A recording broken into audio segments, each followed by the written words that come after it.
Welcome to WatchGuard's Daily Security Byte. I'm Nachreiner. Today's story is Microsoft and Adobe's election patch day. First of all, happy election day. If you're here in the US, I hope you took advantage of your right to go out and vote today. Anyways, let's jump on today's story. The second Tuesday of the month is, of course, Microsoft Patch Day, and Adobe has also jumped on this patch day as well.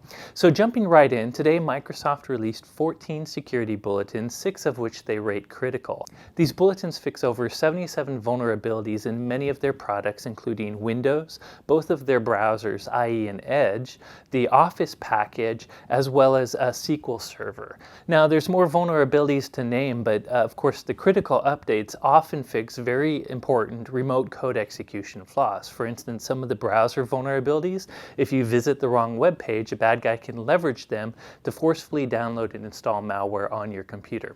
Now, on top of that, a week back, you might remember me talking about a zero-day Microsoft vulnerability which Google researchers disclosed. They actually disclosed this vulnerability a bit early because attackers were already exploiting it in the wild, and one of the updates today fixes that vulnerability. In fact, there's another vulnerability which is also being exploited in the wild. So long story short, if you're a Microsoft user, you're going to want to get the critical updates immediately, especially the ones that attackers are already exploiting.